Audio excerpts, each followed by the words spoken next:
Hi, my name is Richard the Legend, Board Game Fanatic, and this is our new episode for a game called Return to Dark Tower. This is a retro game from the 80s.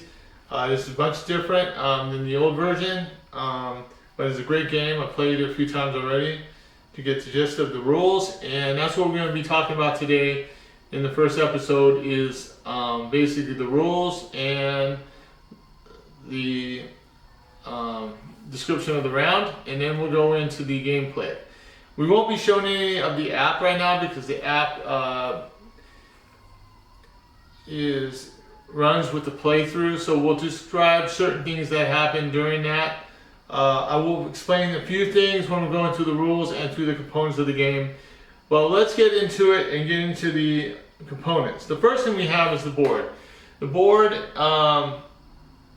it has 4 sections, 4 different kingdoms. Each person, if you're going to have 4 people playing, each person's going to reside on one side of the board towards their kingdom. And this is going to be your starting kingdom. And this is where you're going to get one of your advantages from. If you're on the north side, you get the northern advantage, south, so forth. Okay, but this is the one that you're supposedly protecting.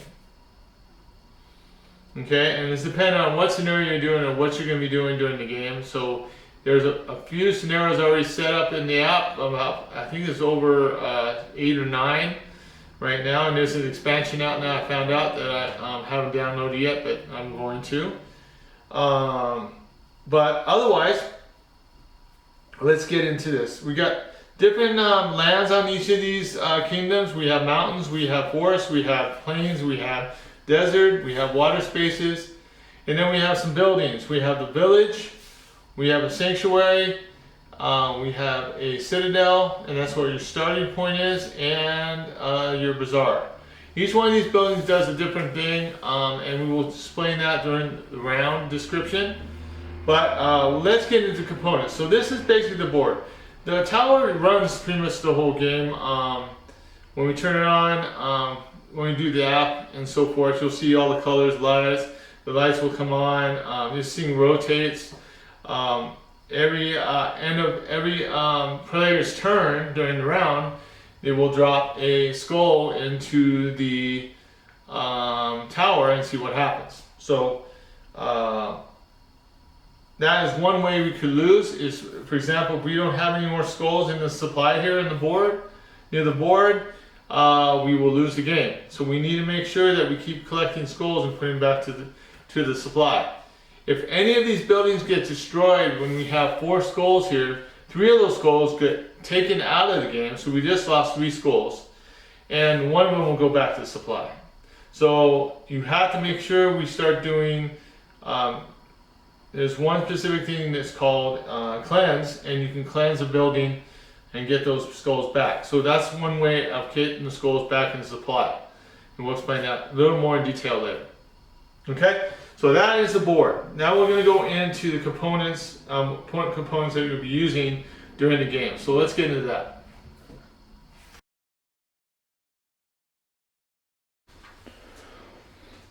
Okay, the first components we have are a few things. We have our spirit, these items right here. These are used during the game during our attacking a monster or during a quest or dungeon. You're exploring a dungeon. The same thing goes for the warriors. These are the warriors here. You will begin the game with your character. You will begin with 7 warriors and 1 spirit. And also during the phases when you buy items, you can use your spirit. You could also use, and we'll explain some other ways you use your spirit during the round. We also have our quest tokens, and these are them here. This is our main one, so that one will be put on the board right away, telling us where our main objective is going to be. So that next 2 will be put out after we start round 2. And each round will have 2 quests that we have to accomplish. If we don't accomplish them, that's something that bad could happen. We don't know yet. It depends on what the app does. And then we have our little skulls here that we will be taking one of those and putting in the tower every round. Every player's turn, they're going to do a skull, and that means there's going to be, if there's 4 players, it will be in 4 scrolls per round. So, and that's the same thing as saying a month.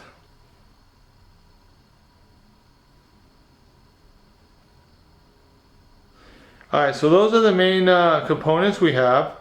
What we're going to do is we're going to talk more about the cards now, and explain what they're used for.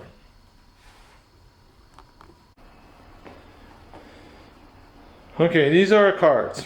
The first one is our quest items. These items here you will get during a quest if you accomplish it. Sometimes they'll give you a specific item, and you have different names for all the items. And this one, especially the one I have face up, is the tools of the Saboteur. And what that does, it will give you +3 wild advantage against caravans. So if you're playing a scenario that has caravans in them, and you're doing a caravan, well, you're going to get +3 wild advantage. It means you can use those advantages for any part of the quest that you're doing. Or it's more like a dungeon. Caravans are more like a dungeon. And you can use that to reduce the amount of stuff you have to pay. So we'll talk more about advantages here in a bit. Alright. Next one is our potions. And these are them here. They will have, you can get as many of those as possible. This is a potion of 1,000 strides. So it says spend to move any hero up to 3 spaces. So when you spend them, you will just put them on the bottom of the deck. Now the quest items, when you use those for any reason, if they are spent for any reason or you lose them, they are taken out of the game permanently. So those are one-time use only. If, for example, you are going to lose an item and that's the only item you have, well, guess what? That quest item is gone. We'll have to find another one. Alright, the next thing is our corruption cards. These things here, these are not good for us. Corruption cards, this is one way you can lose. If you get up to 3 corruption cards during the game, your game is over, you lose. You can have up to 2 corruptions on your board. The only way to remove corruptions is to go to the sanctuary and pay 5 spirit. This is one way of removing them, and move all your corruptions off your character board so you won't have any more. And those will get put back on the bottom of the pile of the corruption deck. Alright, the next thing is our treasures. These are usually have a power and a advantage for them. These are good cards. These ones you purchase at the bazaar. You will pay 2 spirit to buy them, and you get up to 4 treasures. That's as many as you can have. If you find another treasure you want to use for something, another quest that you have another treasure that is not being used, then you can discard the other treasure and put that one in its place. But you only can have 4 at a time. Okay? And if you just spend these or lose them, you go on the bottom of the deck also. The other 6 decks here are your gear. Each one of these is specific, and it's the same one. You can only use one specific gear on a character. So if you have a dusky cloak, you can't get another one. You're going to have to get another gear, like the leather armor or the brass talisman, and so forth. But each one's different, so you'll have a different power every time. Okay, so that's what the gear is.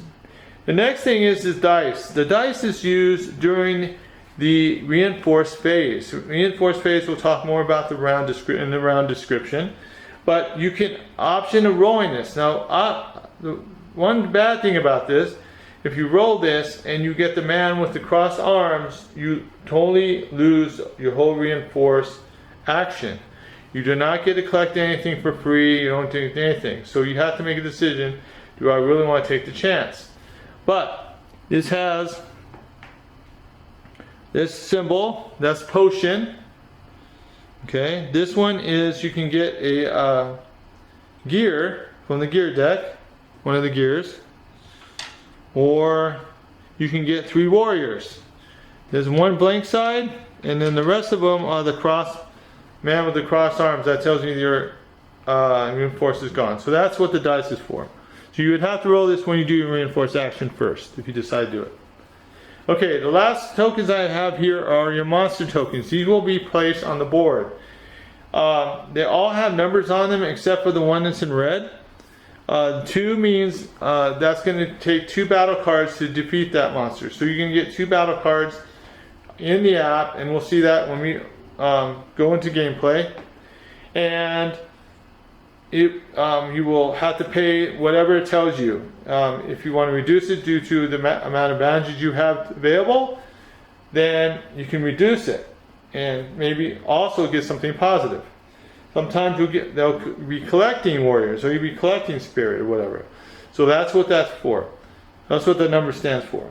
So each one of these is, this one's 2, this is 3, this is 4, and this is your adversary. The adversary will come out after you accomplish the main objective of the game that you're playing. And then that is 5 battle cards. Now this is the only monster that you can escape from attack. If you do one attack, you can escape from it. But the only problem is that you will still have to do the 5 cards next time. But every time you attack the monster, you weaken it. So each time you go back, it's going to be easier and easier to get it accomplished. So just keep that in mind. Okay? So those are the monster tokens. There are some other tokens that we have.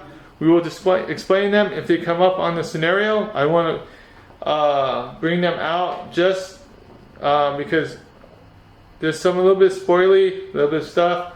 So we don't want to bring that out if it's not going to be in the video. So just so you have some surprises when you purchase the game if you decide to do it. Okay? So that is the components of the game. Now we're going to talk about the character card because it's the most important. Where are you going to place all your stuff? Also, we're going to talk about the round description on the character card because it's right on the character card. It makes it very easy for you to follow it. So let's get into that.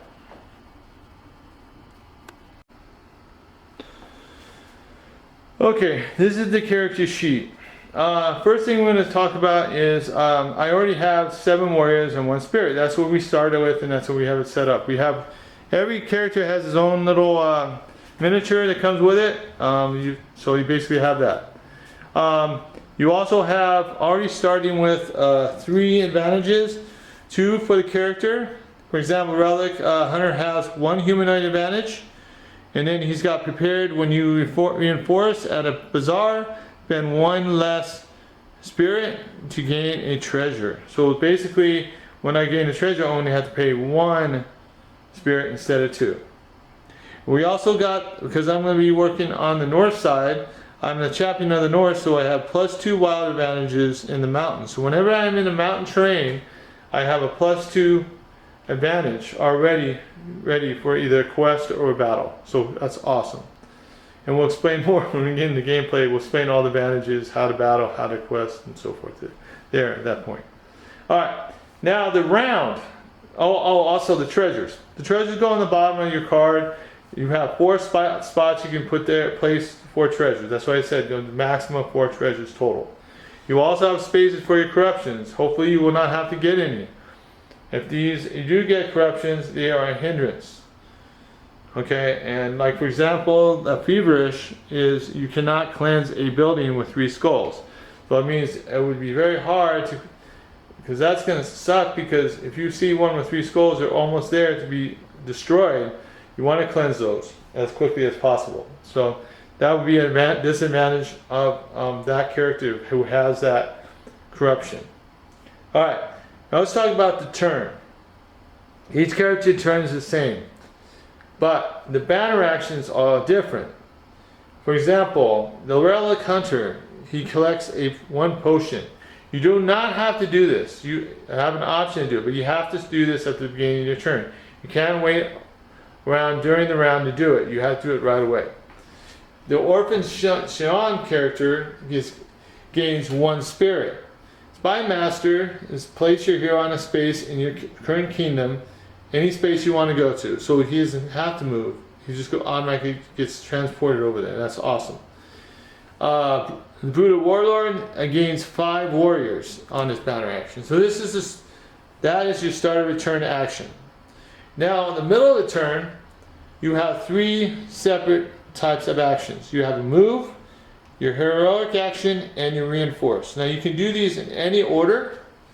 For example, move for the Relic Hunter is 3. Majority of the characters have 3 movement, except for Spy Master has 4. But they all have the option of paying 1 spirit to double that. So you would have to do that right away before you start your move turn. That would give you, for example, the Relic Hunter would get 6 because you would have 3 plus 3 is 6. Okay?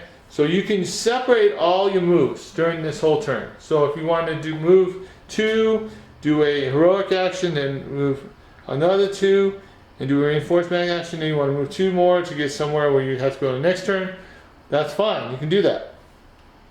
Alright? So it's dependent on how many moves you want to do. Okay. So that's the movement action. Now, rogue action, what happens is you get to pick one of these, and after you accomplish it, you will get 2 spirit. You'll collect 2 spirit at the end. So, cleanse. Cleanse means that when you go to a building, you're on a space with a building that has skulls in it, you can take all the skulls off there and put them in the supply. That's what a cleanse action is. Okay. Battle. Battle means you're going to combat a monster that's on the board. You're going to be in the same space as the monster. You go to that token, and then you will go on the app and you will do the battle action at that point. And we'll show you how that is in playthrough. Quest. Quest could be 2 different things. It could be a quest that's on for that round, and you already have the supplies, and you're on the space of what that entails, dealing with the app. So that is a quest. So you would get 2 spirit for that. You also exploring a dungeon. A dungeon or a caravan are both the same. If you explore a dungeon or a caravan, you can leave either one of those 2 after you explore at least 1 room. If you explore 2 rooms, you can still leave. Whatever. Depending on how much supplies you have available to spend. If you don't have the supplies at a specific part of the dungeon or attack, you will gain a corruption. This is the way you gain corruptions. So make sure that you're prepared to go in that quest and pay those resources that you need, or the item, or a potion, or something like that. It's always good to have a potion on hand just in case they ask for one, or an item, or a treasure. Okay, so just keep that in mind. Alright, so that's a quest. Alright, so any of those items you do, you will get 2 spirit for that. Reinforce means you're going to go to a specific building and do 1 action. Now you can do, there's 2 actions on each building. One is the free action, and the other one is paying spirit to get more, something better than what you get for the free. For example, the Citadel will gain you 1 potion for free. Or you can pay 5 spirit and gain 1 of your virtues. Now, for example, the Relic Hunter here has 3 virtues that are locked right now. So if I pay 5 spirit, I can flip one of these over and it will be ready for the next, well, it will be available, for the next round. You can't use that virtue for that round. Okay? All right, you have to use it later. Now, Sanctuary, you gain 1 spirit, or you can pay 5 spirit and remove all your corruptions on your character board. That's a good thing. So that's why you want to collect a bunch of spirit for that. Village, you will gain 6 warriors for free, or if you pay 1 spirit, you get 12 warriors total instead. And that's good for your attacking and also for going into the dungeon, or if you have to have those for the quest that you're doing, you got it. Alright. And then the Bazaar, you gain 1 gear for free, or you can pay 2 spirit and gain a treasure. And like I said, the Relic Hunter, he has that option to send only 1 spirit and get a treasure. Alright? After all that, okay. Now during this turn, your turn there, your middle of the turn, you can use as many advantages as possible that you have available. Now when you get to the end of the turn, when you drop the skull into the tower, you cannot use any advantages. Any events that come up, you will have to have the resources available to pay for those events. If you don't, you will get a corruption. Alright, so you need to keep that in mind. You need to hold on to those resources for you if you need those. Okay? So that is the round. Alright. So the next thing we'll be talking about is setup. Alright, so we're going to start the game. It says turn on your tower. It's been turned on. Make sure this battery is steady in service. Yes, it is. Here's the tower. Next.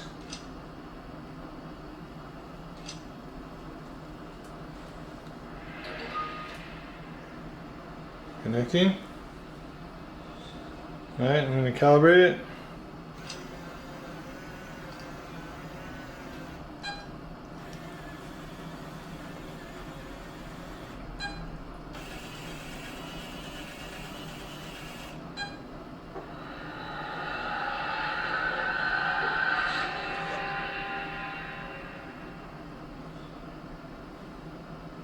Alrighty, good. Continue. Alright, we're going to hit cooperative. On a player. You hit random. Assemble an army of trees. The druid has broken ancient trees to tear the tower apart. Make a ring of forest around the tower. When all trees are in place, notify the evergreen to call the attack. Select. Okay, we're going to hit this for our adversary, see which one we get. Empress's Shades is going to be the one we're using. Select. And then we're going to 2, we're going to randomize it.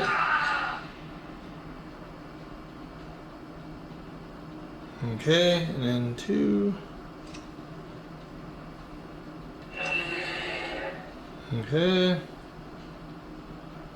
And 4. Continue. We have the Oryx, the Frost Trolls, and the Striga. Alright, and we have our main goal to help her get the trees out. Empress of Shades is our adversary. And our difficulty is difficulty. So, let me get those things together and we'll start the video back up. Hold on one sec. Okay, so we're back on. So we're going to do, let's see, 1, 2, 3, 4, 5. Alright, so I got all the stuff we needed. I'm going to hit continue. Going to load. Game setup part 1. Place 2 skulls at each village and bazaar. So I'm going to take, that's a total of 8. So we got 2 in each bazaar. Alright.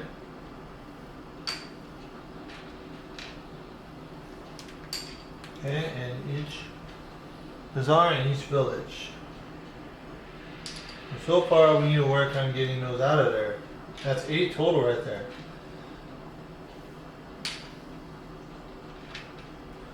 So right now we have 1, 2, 3, 4, 5, 6, 7, 8, 9. That's 8. 1, 2, 3, 4, 9. And 8. Actually, more than that. Okay. Let me come right back. Hold on one sec. Okay, so we're back. So we place 2 skulls in the village. Alright, take the seeds tree token from the boss. I did that. First player gains Letha as a companion, and I do. And in the end of your turn, you in the forest gain 6 warriors. Plus I get plus 2 beast advantages. Trees. Place a seed tree in the following 8 locations. Muted forest in this northern part. Muted forest, okay. North Woundweld, Vineweld. East Forest of Shades. Okay.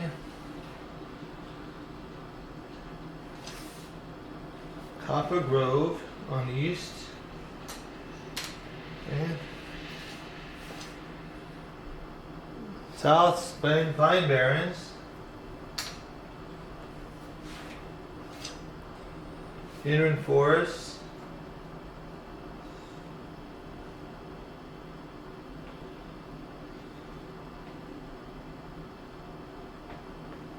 West Inland Forest. Okay. Hissing Groves. And Delsmeyer. Okay. There we go. Okay, now we have to place monsters. So in the west, we're placing on Ash Hills, we have 1 Auric. Ash Hills, okay. In the east, we have lesser tombstones. We have an Auric. Tombstones, okay.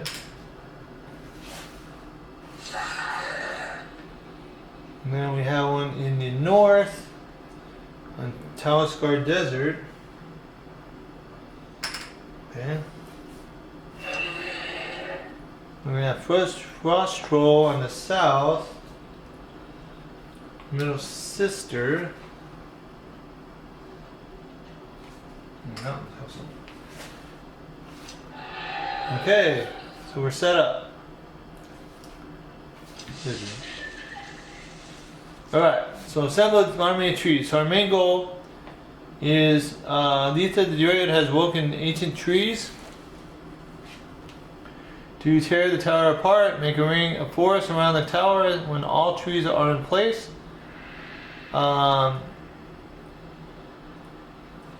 Notify the Evergreen to call the attack. Quest in Demshire while there is an unbroken ring of forest spaces. There's an unbroken ring of forest spaces around the tower. This can include seeds, trees, and forest spaces on the board.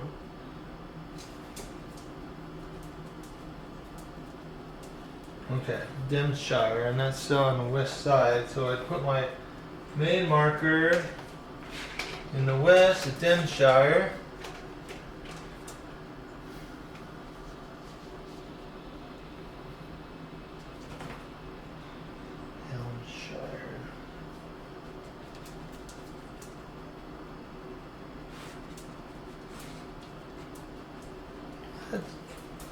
West side, Demshire. West Demshire, while there is Demshire. Demshire.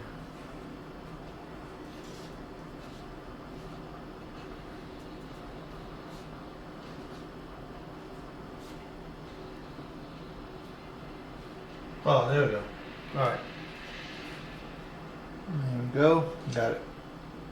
Alright.